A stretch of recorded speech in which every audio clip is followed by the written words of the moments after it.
So what is your updated take on the Roquan Smith situation? Just summarize that real quick. So I've seen and heard a lot of different things. I'm seeing actually a lot of NFL reporters now saying it might be something similar to the Debo Samuel 49ers situation where Debo was saying all offseason, I'm leaving, I'm done, I don't like San Francisco. And then he got a very generous contract. I think could be something similar to that. With that being said, Roquan Smith has always seemed like a very down-to-earth guy. And in his note to Chicago, he did call the situation unfixable. And that it wasn't exactly unfixable, but he basically said it's an unfixable situation. So I'm very nervous about that. But with that being said, I do have good hopes that the Bears re-sign him. I believe in Ryan Poles because I really don't have a choice at this point. It's kind of different than what you were saying in that episode where, Poles might be horrible. The more I'm seeing, the less so I'm freaking out. Now you're kind of jumping on where I saw it. From the very jump, I never thought Roquan Smith is leaving, and here's why. One, he doesn't have an agent. I think if he did have an agent, we would have a deal done by now, and I think that's a big mistake by Roquan Smith not having an agent. Mm-hmm. But what I really think is that it was a leverage move, and it was an attempt to get his story out, because normally when you have an agent, they're the one leaking, pushing a story, and he doesn't have one. So this was his best resort to just make it public. He thought maybe it would help him leverage-wise, and I don't know how much it will, but realistically, when Adam Schefter, I saw this the other day, and it could be false, but he said the offer was generous and it was good for a linebacker, because linebacker's not a totally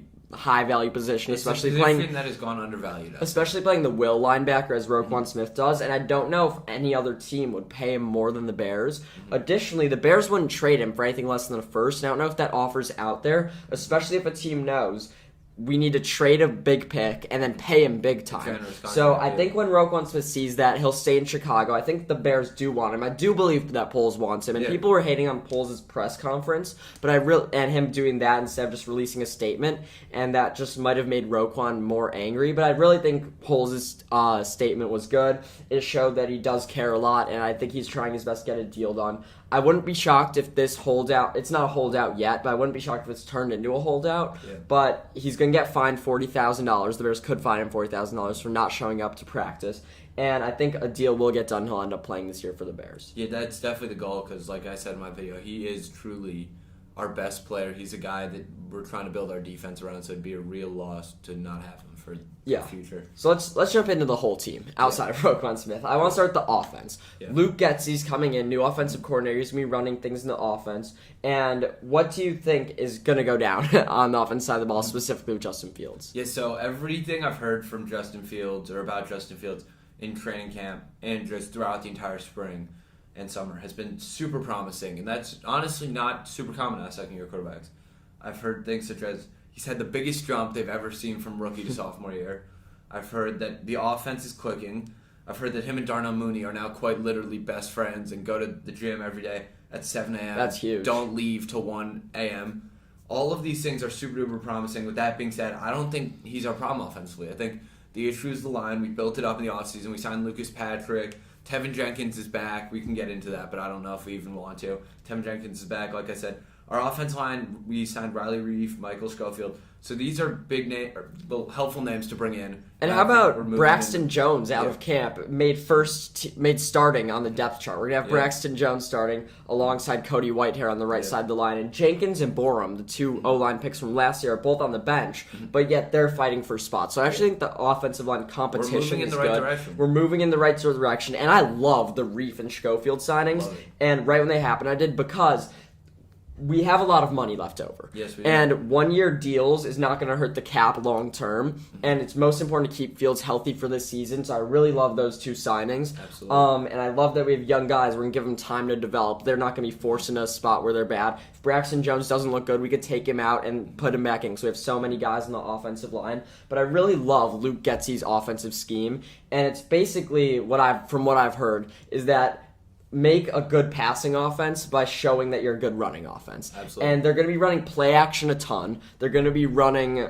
RPO a ton, and those are the two things that we didn't do last year, Bill Lazor didn't do, and we need to do now. Yeah. Because that's what will really bring out the best in Justin Fields, and Yep. once we prove that he can run, we have a run game, we can open up the passing game, and obviously I love Mooney, he'll be a receiver one, and long term we need another good guy, but I've heard great things about Equanimous St. Brown. Pringle, I'm a big fan of Byron Pringle, and Velus Jones still young. I don't think we're going to have a lot out of him. I think he's going to be specialty this year, and I do think Pringle is good. I just don't think he's necessarily a wide receiver too, so St. Brown is kind of our weakness, and because of this, I don't think we're going to win many games, but I think this is a good position for Fields to develop, and that's what this season matters the most. When we talk about what the goals should be this year, my only goal is Fields is good, and Fields develops, and Fields in a position where going into next year, we could say he's our franchise quarterback, and maybe he's one of those guys who everyone's predicting, oh, he's going to make a huge leap this year. Like how this year, everyone's a big fan of Jalen Hurts, including myself. I think we could put Fields in a position where that's him next year. I don't care about winning games. I'd almost rather lose games, get a good draft pick. Obviously I'm going to be rooting for them. But I think that is all I care about this year, is that Fields looks good and Fields develops. I could not care less about everything else. Yeah, honestly, Fields developing is one of my goals. The other one, just I hope everyone stays healthy. I know it's kind of out of our control, but just this is a team that's looking to the future. It'd really stink to just have another injury-filled season. And one last thing before I go to my record prediction. I love the defensive pieces in the secondary. Jaquan Brisker and Kyler Gordon, our second-round draft picks this year, are amazing. Jaquan Brisker especially is my favorite player on the team already, ahead of Roquan Smith. I love what he can do back there. And we have two other proven guys in the secondary, in Eddie Jackson and Jalen Johnson. So I think that the Bears' passing defense is going to be better than expected. Sure. We don't have any good linebackers outside of Roquan Smith, so if he does go, that's going to be a huge issue. And even our D-line, so our entire interior is not looking great outside of Robert Quinn, who I do think is going to take a step back this year. So our defense is going to be shaky, and that's why I don't see us winning too many games. But I love the development in the secondary. And let me just get into my record prediction. I have the Bears going under the 5.5. That just moved from 6.5. I have them winning 5 games. Week 3 against Houston, Week 4 against the Giants, Week 10 against Detroit, Week 11 at the Falcons, and against Green Bay at home, Week 13. Now, when you look at their schedule, the first 4 games I mentioned are expected to win, but they can go either way. But I also have them losing games, like against the Commanders. I have them losing 1 against the Lions, so I think that's actually fair to say they'll win 4 of those. Green Bay is obviously a surprise pick that's kind of out there, but then again, I had to pick one game that they're going to win that they weren't favored in, and I have them losing 2 against Minnesota. I have them losing to the Jets. I have them losing to the Niners, the Patriots, the Bills, the Eagles. Of all those games, they shouldn't be favored in any of them, but you'd expect them to win one of them. Totally. So I think having them win Green Bay is kind of an advantage, plus having them win those 4. So I think 5 is really a fair number. I have them winning 5 games. Honestly, I'd rather have the good draft pick, but if they look good this year and win games, I will not be unhappy.